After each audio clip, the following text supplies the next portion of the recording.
Phil, thanks for joining. I don't even know. I'm not even going to try to pronounce your last name because I am an uncultured man from the Midwest. But Phil, say it quickly so I don't embarrass myself more. Wahoo, thanks so much for having me. Wow. Okay. I got nothing, man. I can do a little Spanish, but that's it.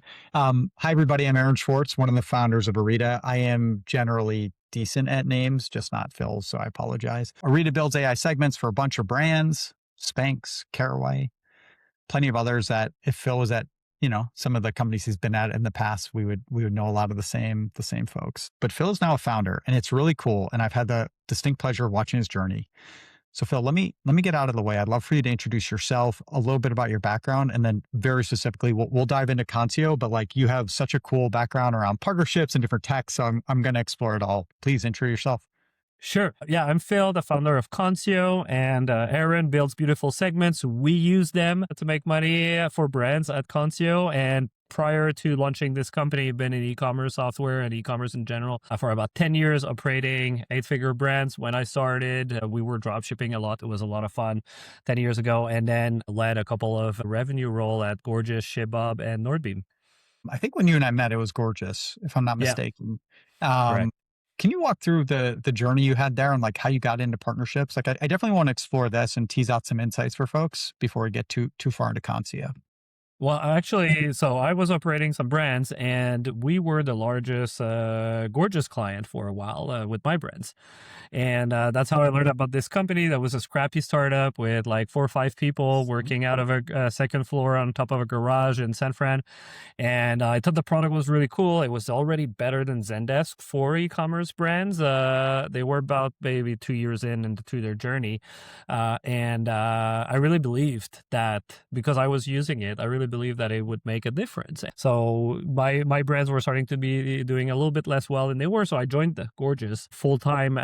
First to try to test a couple of channels and see like, hey, what works to grow SaaS business. I was coming from the DTC side, and so we didn't know at all what we were doing, but we tried ads, we tried different things, and obviously events. And at events, we met a lot of partners, and with partners, we built a lot of business. So then we started to figure out that the go-to-market play between events, partner, and growing this motion over time could be a great way to build a software business. So we just doubled down for many, many years. And so you touch partnerships from all sides. And then after Gorgias, keep going. I want to double click a little bit more. Yeah. What was next? Yeah, so spent 5 years there, and then joined also another startup called Northbeam that now is a leader in attribution analytics for e-commerce brand, and with a similar role, looking at how to grow revenue from like a broad perspective. And finally, you had recently on your podcast Casey Armstrong at the CMO at ShipBob, so an amazing company. I don't know if they told you their revenue numbers, but I'm gonna take a non-educated guess. They must be approaching $1 billion in annualized run rate, which is pretty crazy. And they let me come in and come work with them for a year, where I also was leading the partnership orgs for a little while under Casey. And how long had you been itching to start a company, or was it something that kind of popped up?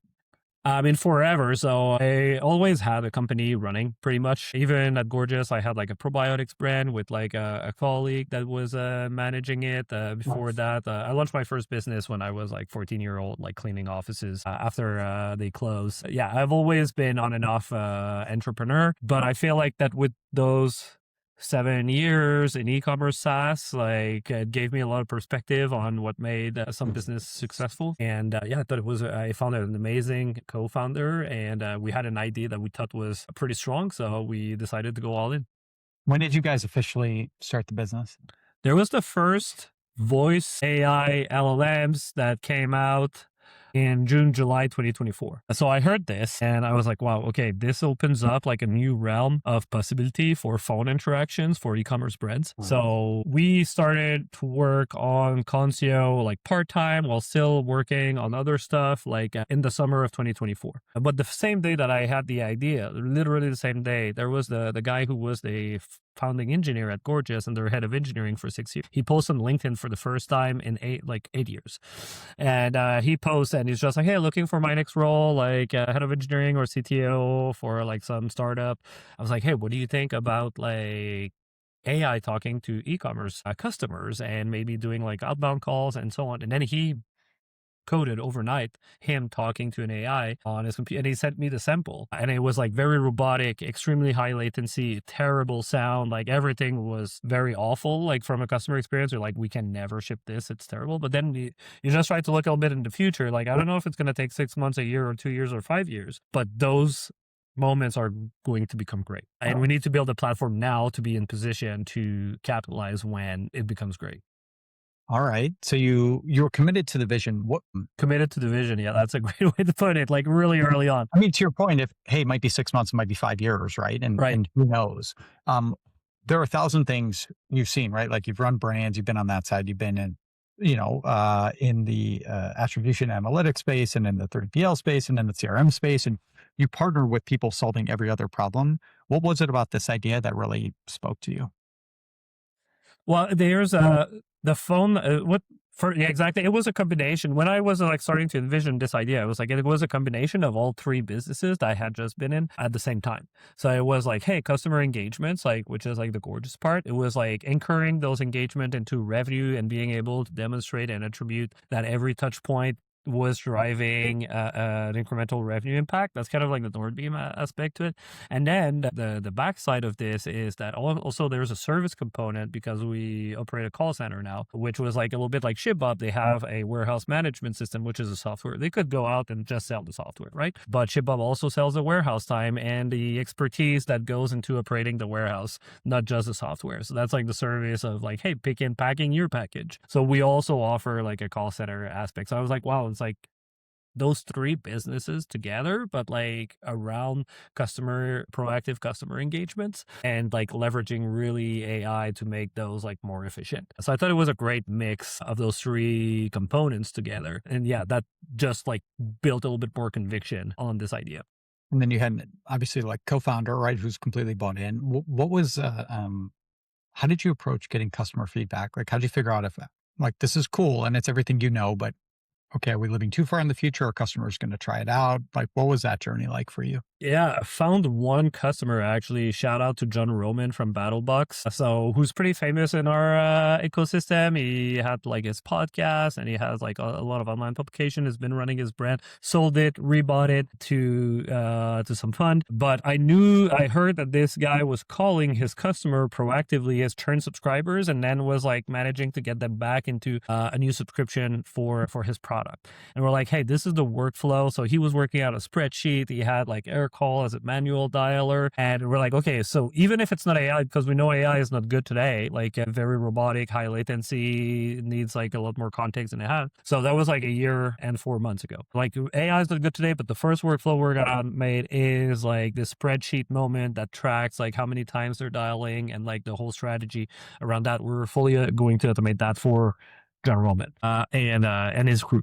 So they took with us a little bit, like for the first few months. I mean, we had zero base code, right? So we just like, we're like, hey, we need to build a platform from the ground up in order to enable this workflow. We're not just gonna ship patches and try to tie loose ends together. But yeah, they were really gracious and generous with their time to just walk us through what was in the spreadsheet, how they were thinking through this process. And we built like basically an outbound calling workflow. At first, it was really terrible, because like for up until I think like a year ago, like April or May 2025, you couldn't even receive a call back in our platform. So it was just like an outbound dialer for humans. You couldn't even call back. So that's just like how early the whole thing was. But that's really was mocked up on how this customer was doing his process and he had success with. And then we needed to start evangelizing about this process to other customers that could like fit potentially or benefit from how like John and his team like were doing like outbound calling. Was the initial thread go for more subscription businesses, or was it go for high ticket item businesses, or hey, we'll take anybody and like we'll do the discovery? Initially, it was like, and it still is to some extent, but it was like, we'll take everybody and we'll see who it works really well for. And now, obviously, with the ability to ship so much code, like so fast with AI, like the product breadth and the workflows that are enabled, like are much wider. So you can have like a lot of use cases. Now it's definitely not only like outbound calling with humans, but at first, yeah, the first few months, it was really just like, we're going to try like on subscription brands, on high ticket items, beauty brands, clothing. And what we found obviously is that high ticket items, like it works really well. Like if you're going to buy a couch online, like you're not bothered by somebody like calling or texting you and trying to be your concierge and offering you like a lot of information and great offers. So we found a lot of success like with furniture brands after that and some subscription brands, but those are really jewelry, furniture is like we're really strong verticals.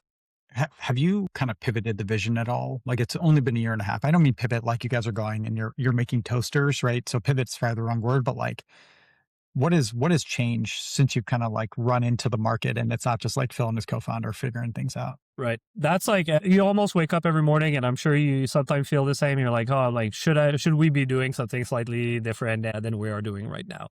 So I I think we're literally after this, or right before this, sorry, rolled off a product vision call where we were debating with our like exec team, hey, what is the vision? How do we do this? And it's not going far afield, but it's like, how do you tighten and tighten and tighten? Because, we've learned some more stuff in the last couple months. And so it's always happening.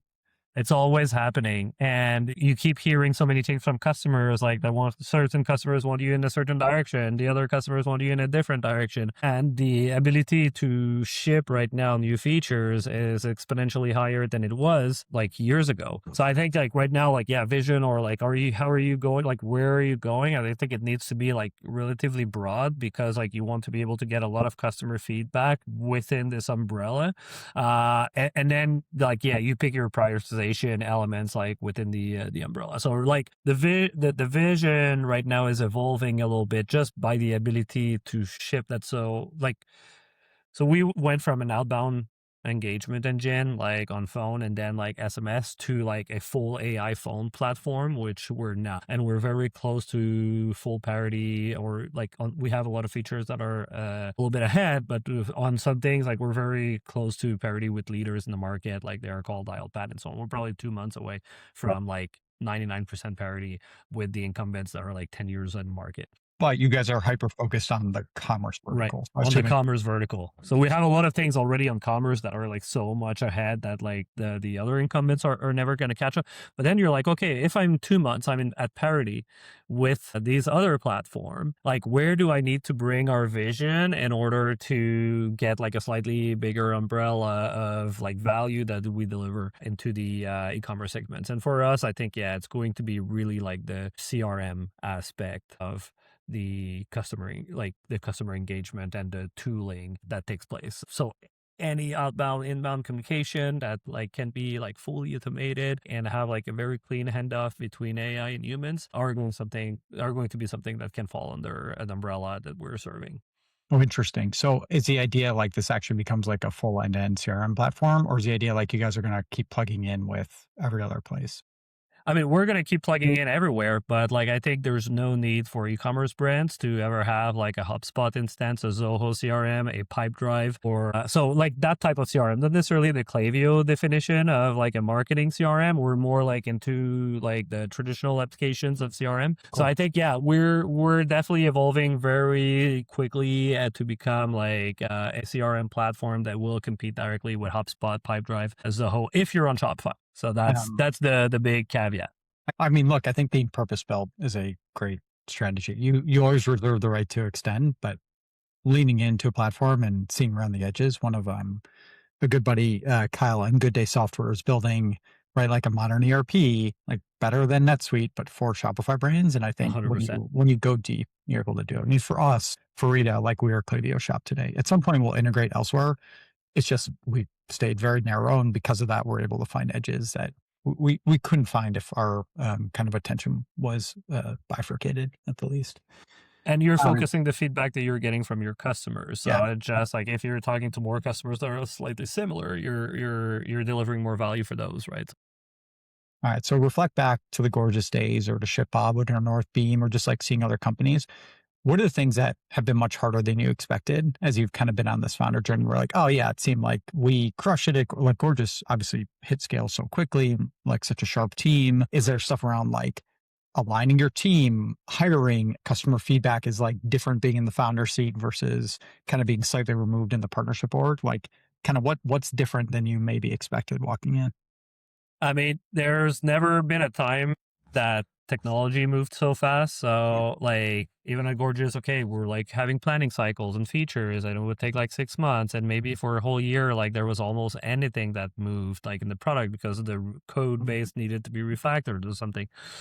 But I think really right now what's different for anyone, and it's the same if you're a brand, there's just so much noise and so much movement around you in the tooling and like the best practices that you're hearing on Twitter and so on. So I think it's really like focusing and choosing a path, but staying flexible at the same time. Like right now, like, oh yeah, like there's a new coding tool that we need to use that came out 2 weeks ago. And like everybody's already saying it's better than Cursor or Claude Code. And now we need to go back to GPT 5.5 Codex. And I'm like, okay, this is crazy. So I think right now what's different with before is just like the speed at which like information comes and the noise that there is in the space. It's really challenging to keep very steady track. And if you stay only steady and you're not nimble, like you're at risk of legitimately falling behind. How do you keep your team focused? Like given the noise and given how many things are happening and there's this guy doing this and that guy doing that. Yeah. We have one, I think it's around the customer feedback. And we have only one like fully vibe coded tool that's in production across the company. So we have one that's like actually like kind of like enterprise grade ish tool that we vibe coded. And it's a replacement for like Productboard, which is a prioritization, like a product prioritization tool. So we vibe coded this, and now we're gathering feedback automatically from call transcript, from Slack threads, I think what's really keeping us focused and grounded at the end of the day is the customer feedback. And we're making it a point to capture and categorize as many points of customer feedback as possible. And it's all done automatically now. So you're on a call, boom, after the call, your transcript analyzes what are the customer feedback, drops them in Slack, and then you just have like one click to log them into the product categorization tool that then will use AI to analyze what's in the ticket and then put it at the right place under the right thread so that you can have like more story points automatically toward the feature that you need to develop. So I would say pretty much that's the driving thing. Everything around it can be flexible.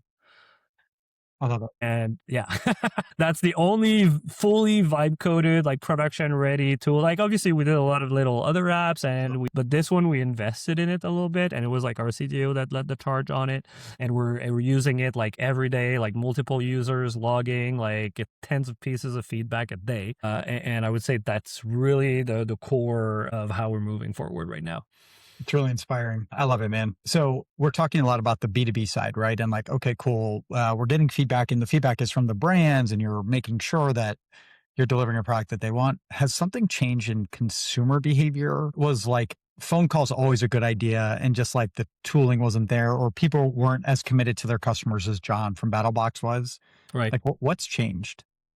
Well, so I think we're trying to be a prescriptor of that change. Like if you're looking at like, hey, how brands are using phone in general, there has been no vertical solution for phone. So meaning vertical, like a solution focused on e-commerce businesses, but there was like a lot that were horizontal that were deployed within the brand. So like, and I can just for context name a few to help maybe create some reference points. You have Dialpad, Ring Central, Five, Aircall, and so you have like multiple thousands, tens of thousands of brands that like even Grasshopper on the very long tail, or Google Voice on the very long tail for SMBs. So you have like all of these different like phone providers that are none of them focused on e-commerce. Aircall has maybe 10% of their revenue that's like coming from e-commerce, and it's probably perceived as the one that's the most focused. So none of them had ever really spoke to the e-commerce segment in a way that's like, hey, here's some best use case on how other brands are using it and how to scale it. So I think phone was always there, and it's an amazing asset, right? The phone number, it's like such like a personal, like it belongs to the brand. It's one-on-one communication with your customers. So I think really for us, it was really just like that asset, the phone number. Nobody really ever shared best practice of how other brands are doing what's possible to do with that phone number, other than like putting it on your website and like hoping for the best. And maybe it's going to add a little bit of legitimacy. And you kind of know that it's probably good for you to have it if you're a high ticket brand, but you don't know how. Yeah. Is part of it also like training your brands to put their phone number front and center on customer service? It's not like instead of there being a chatbot. Like I remember back when I was running my brand 15 years ago, we had our Google Voice, right? It was a San Right. Diego number. I felt so cool. I was like, one something modify 5, I think was the number. So whatever the San Diego area code was. And we wanted people to call us. And then it just became a huge, because we thought that was a good way to get feedback, but it became a huge pain in the butt because then we had to call back. Right. Are you training your brands to do this and put voice front and center? Yeah, and the way that we're doing this is by putting revenue front and center in everything that we do with the brand. So in every place that you're looking when working with us is we're always going to be able to display like, hey, this interaction generated this much. This interaction didn't generate anything. But like, so having the ROI and the revenue that's associated with every single touch point is key in our opinion, obviously, to show the value to brands, because if they can easily tie in, and that's where the attribution play came a lot. So we invested a lot in like our attribution engine, so you can modify what's your attribution window, how many days, if it's a phone call, if it's a voicemail, if it's an SMS. And so it's very flexible in that sense, so that it matches the expectation of the brand. If you're like a high ticket item, a furniture brand, you might be okay with a slightly longer attribution window. But then being able to really easily understand which interaction brought the revenue and not being a black box is really key for brands to be able to believe that if they put this phone number more and more prominently in their stack, it's going to yield results.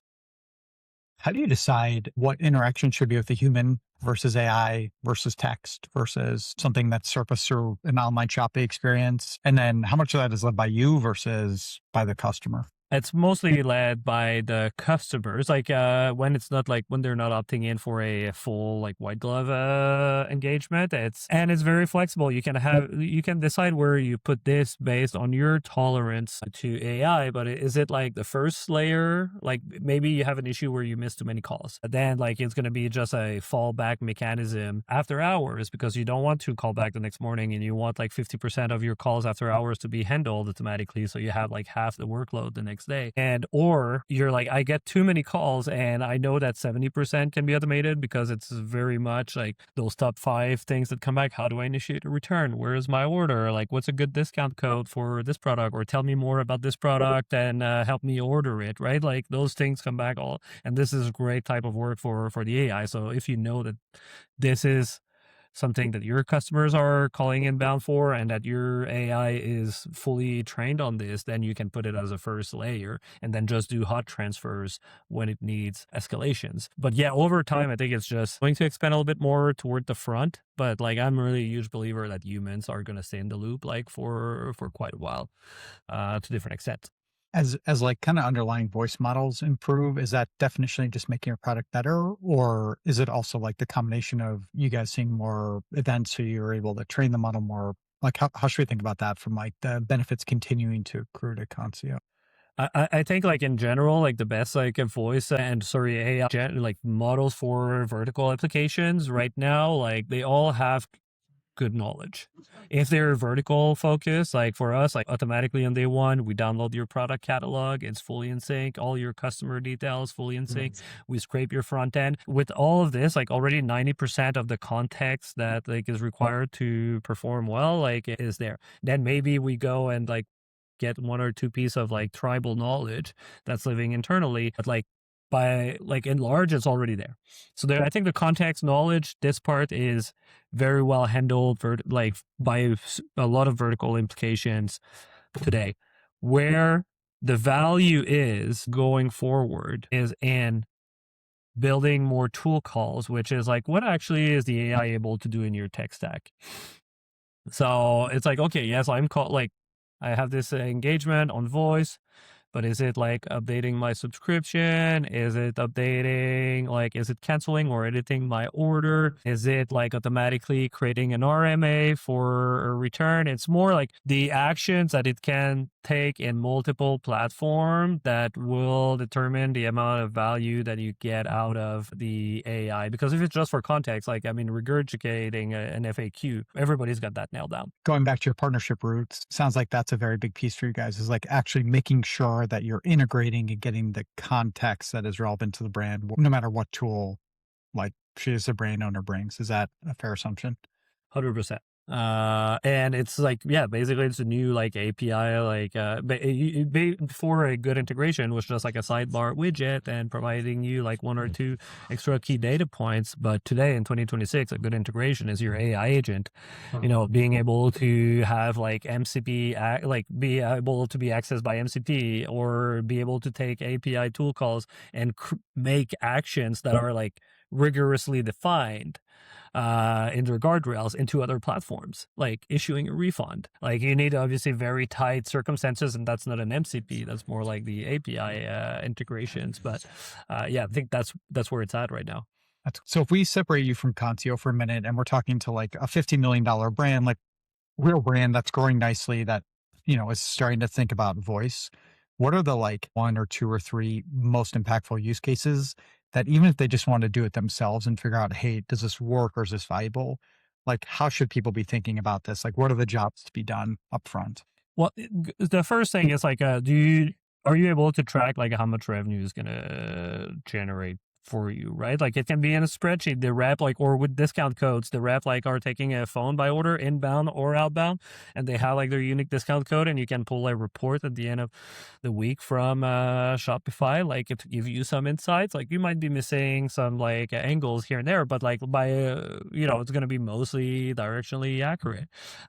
So I think like just like having this little like system in place, it's like, hey, if I put a phone number on my and I have somebody managing this, do I have a way to understand the revenue impact of those engagements? And that's the first thing. And then like the easy use cases, once you figured that part out, the easy use cases obviously on inbound is like, hey, in the customer journey, not necessarily on a contact us page, but somewhere else, where are my clients likely to get stuck buying? And can I, at that moment, reinforce that I'm a legitimate brand, that I'm easy to contact, and put like a phone number as this like token of like legitimacy in the customer journey? So we have some customers that are embedding phone numbers in the first FAQ in their PDPs. They're like, oh, if you have any questions, full money back guarantee, give us a call. We'll make it right every time. And it's, so you just expand the first FAQ, you see a phone number, like, and if you're in the first FAQ of the PDP, usually is like you're considering this product pretty intently. And then you might do a call. You might, oh yes, I had a question, right? And so like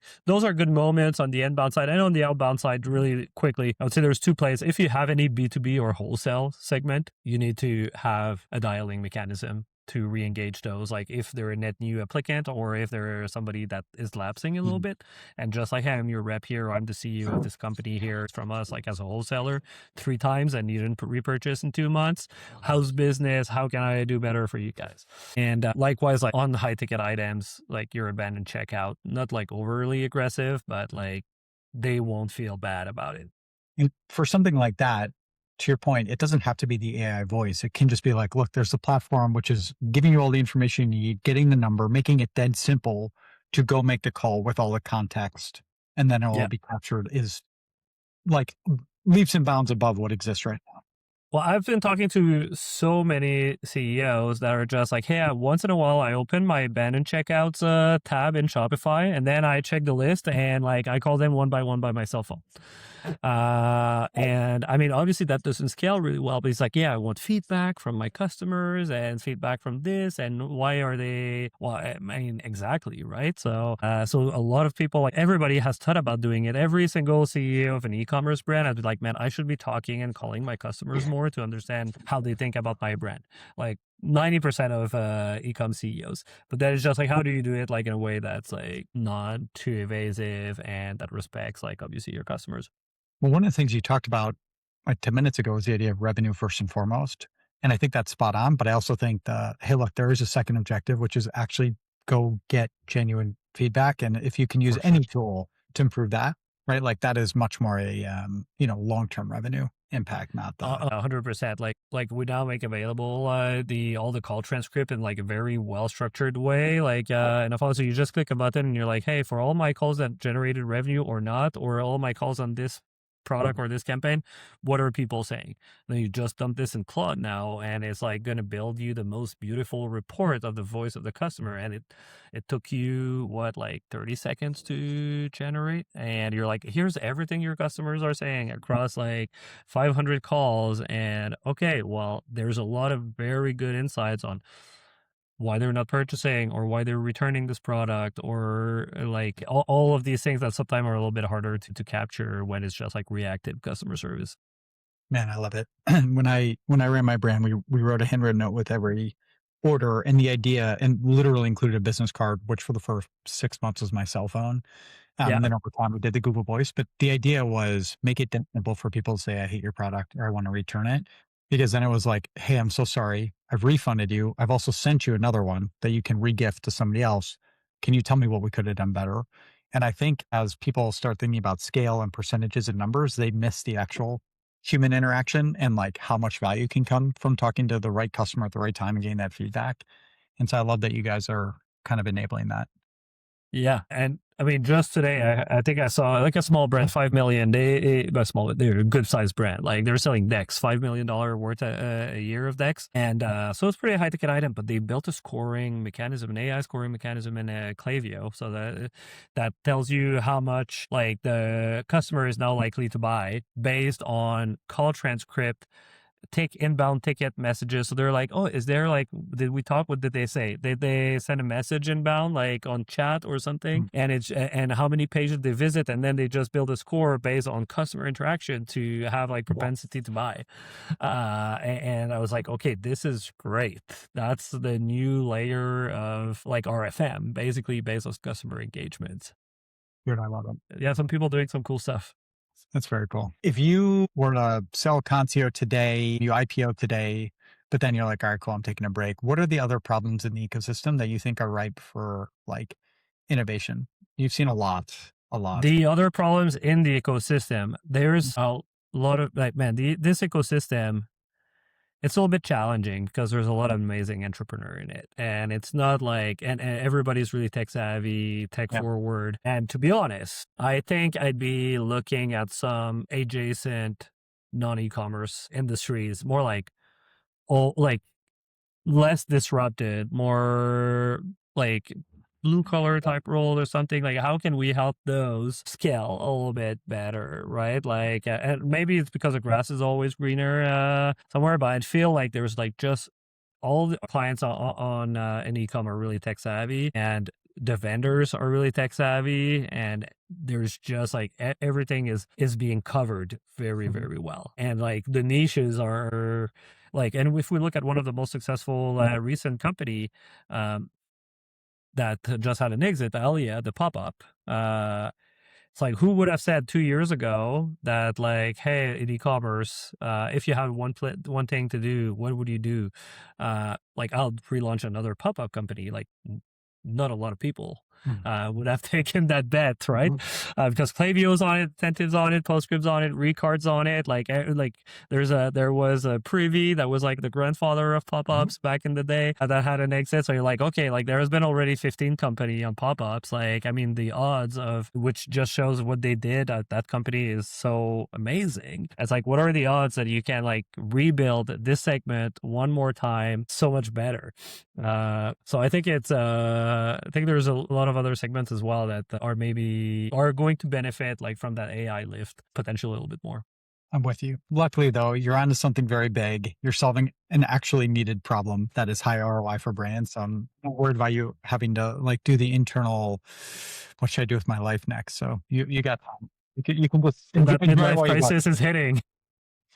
Things are going bad. No, congrats, man. This is cool. It's fun to dive in deeper. Like obviously I've gotten to see a little bit about the business more from the outside, but actually talking a little bit about your journey and kind of the problems you're solving. I very much appreciate the front end center focus on revenue and just building a channel. And similarly, I think your challenge of, hey, we actually need to be at the vanguard and help people see that that's useful, I think is not an easy one that you've taken, but you guys are doing it extraordinarily well from everything I can see. Appreciate the kind words. Yeah, man. I always have kind words to and behind your back. Only nice things to say about Phil. Is there anything else you want to share? Any other like insights, tips, takeaways, whether it's related to Consio or just like general ecosystem or partnerships? I want to create as much open space as possible for you.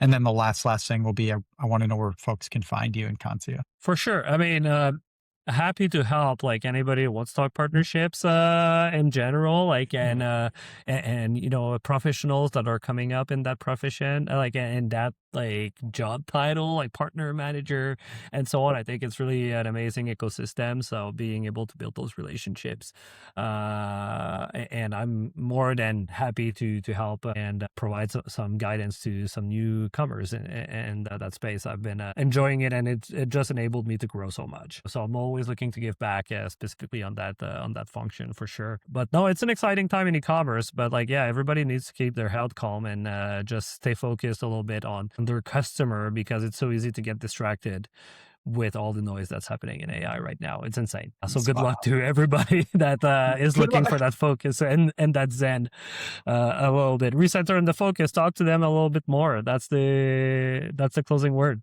I think it is the best advice possible. Phil, where can folks find you, and where should they sign up to check out Consio or learn more? Sure. You can email me anytime, Phil, PHIL at Consio, CONSIO.ai, Consio.ai. And happy to give you a couple thousand minutes for free if you want to get started and test a little bit how your AI sounds and how it can help your customers.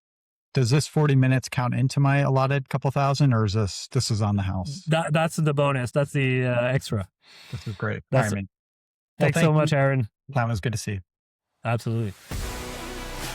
Hi, I'm Aaron Schwartz, co-founder and co-CEO of Orita.ai. We build AI customer segmentation for some of Klaviyo's biggest brands like Gorgias, Spanx, Caraway, Third Love, True Classic, Run Beauty, and on and on. Brands come to us to help find untapped revenue, improve their click rate, drive away mean bots, and a bunch more. You can learn more or get a free customer engagement audit at Orita.ai.